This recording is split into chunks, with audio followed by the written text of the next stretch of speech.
Nosso estudo de hoje é a lição 9 do livro Vida e Sexo, que tem por título União Infeliz. Questão 167 do Livro dos Espíritos. Qual é o fim objetivado com a reencarnação? Resposta: expiação, melhoramento progressivo da humanidade. Sem isso, onde a justiça? Dolorosa, sem dúvida, a união considerada menos feliz. E claro que não existe obrigatoriedade para que ninguém suporte a contragosto a truculência ou o peso de alguém, ponderando-se que todo espírito é livre no pensamento para definir-se quanto às próprias resoluções. Que haja, porém, equilíbrio suficiente nos casais jungidos pelo compromisso afetivo para que não percam a oportunidade de construir a verdadeira libertação. Indiscutivelmente, os débitos que abraçamos são anotados na contabilidade da vida. Todavia, antes que a vida os registre por fora, grava em nós mesmos, em toda a extensão, o montante e os característicos de nossas faltas. A pedra que atiramos no próximo talvez não volte sobre nós em forma de pedra, mas permanece conosco na figura de sofrimento. Enquanto não se remove a causa da angústia, os efeitos dela perduram sempre, tanto quanto não se extingue a moléstia em definitivo, se não eliminamos na origem do mal. Nas ligações terrenas, encontramos as grandes alegrias, no entanto, é também dentro delas que somos habitualmente defrontados pelas mais duras provações. Isso porque, embora não percebamos de imediato, recebemos quase sempre no companheiro ou na companheira da vida íntima os reflexos de nós próprios. É natural que todas as conjugações afetivas no mundo se nos figurem como sendo encantados jardins, enaltecidos de beleza e perfume, lembrando livros de educação cujo prefácio nos eleva à exaltação dos objetivos a atingir. A existência física, entretanto, é processo específico de evolução nas áreas do tempo, e assim como o aluno, nenhuma vantagem obterá da escola se não passa dos ornamentos exteriores do educandário que se matricula, o espírito encarnado nenhum proveito recolheria do casamento, caso pretendesse imobilizar-se no êxtase do noivado. Os princípios kármicos desenovelam-se com as horas. Provas, tentações, crises salvadoras ou situações expiatórias surgem na ocasião exata, na ordem em que se nos recapitulam oportunidades e experiências, qual ocorre a semente que, devidamente plantada, oferece o fruto em tempo certo. O matrimônio pode ser precedido de doçura e esperança, mas isso não impede que os dias subsequentes, em sua marcha incessante, tragam os cônjuges os resultados das próprias criações que deixaram para trás. A mudança espera todas as criaturas nos caminhos do universo a fim de que a renovação se aprimore. A jovem suave que hoje nos fascina para a ligação afetiva, em muitos casos será talvez amanhã mulher transformada, capaz de impor-nos dificuldades enormes para a consecução da felicidade. No entanto, essa mesma jovem suave foi no passado, em existências já transcorridas, a vítima de nós mesmos, quando lhe infligimos o golpe de nossa própria deslealdade ou inconsequência, convertendo-a na mulher temperamental ou infiel que nos cabe agora revelar e retificar. O rapaz distinto que atrai presentemente a companheira para os laços da comunhão mais profunda, basta às vezes será provavelmente depois o homem cruel e desorientado, suscetível de constrangê-la a carregar todo um calvário de aflições, incompatíveis com os anseios de ventura que lhe palpitam na alma. Esse mesmo rapaz distinto, porém, foi no pretérito, em existências que já se foram, a vítima dela própria, quando desregrada ou caprichosa, lhe desfigurou o caráter, metamorfoseando-o no homem vicioso ou fingido que lhe compete tolerar e educar.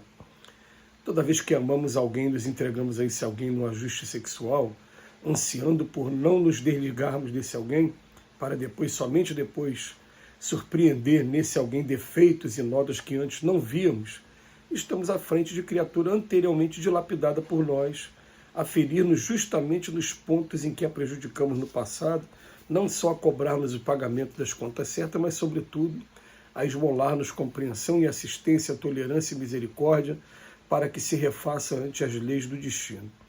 A união suposta infeliz deixa de ser, portanto, um cárcere de lágrimas para ser um educandário bendito, onde o espírito equilibrado e afetuoso, longe de abraçar a deserção, aceita sempre que possível o companheiro ou a companheira que mereceu ou de que necessita a fim de quitar-se com os princípios de causa e efeito, liberando-se das sombras de ontem para elevar-se em silenciosa vitória sobre si mesmo, para os domínios da luz.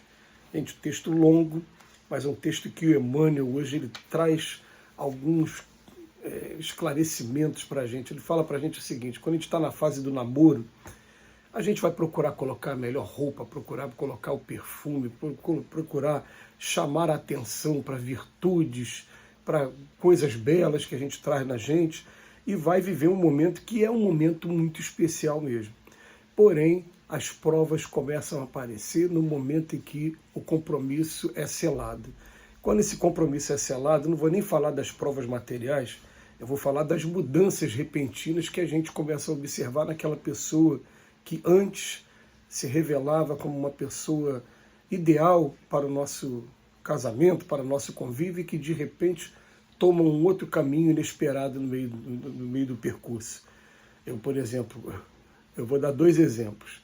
Um, que eu me lembrei aqui agora, de uma pessoa muito querida e que de repente a sua esposa se tornou adepta de uma religião que a religião não gosta de comemorar aniversários e não aceita que se faça transfusão de sangue quando tem qualquer intervenção cirúrgica ou uma necessidade qualquer no campo da medicina.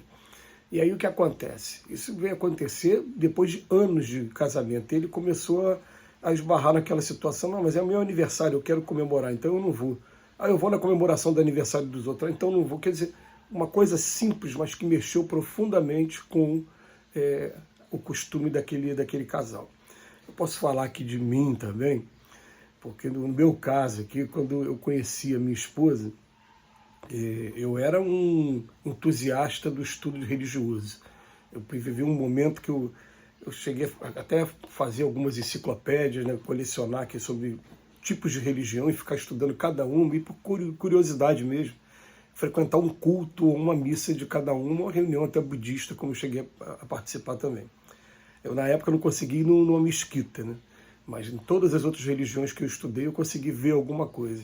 E, de repente, só depois do casamento, com uma protestante, é que eu me inclino para o lado do espiritismo.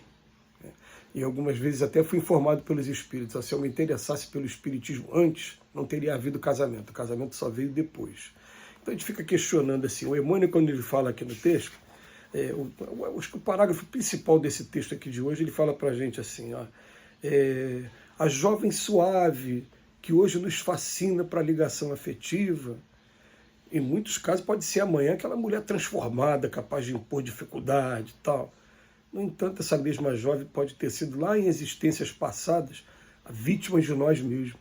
E depois ele faz o mesmo comentário, utilizando outras palavras, adaptando também com o rapaz. Aquele rapaz também que hoje está te atraindo e depois acaba se transformando em tirano doméstico, homem cruel e desorientado, né? Pode ser também que no passado ele foi sua vítima também, né? Enfim. E a gente vai perceber que nada acontece por acaso nesse mundo de expiações e provas. A gente às vezes fica achando: será que é a forçação de barra? O Emmanuel começa dizendo aqui no texto que absolutamente ninguém é obrigado a se sujeitar a esse tipo de coisa quando não aguente. A gente não está aqui para martírio. A gente está aqui para entender uma coisa. Chega um momento que a gente entende que eu, se puder ajudar aquele espírito, eu vou fazer de tudo para ajudar esse espírito que hoje está encarnado aqui do meu lado e convivendo comigo.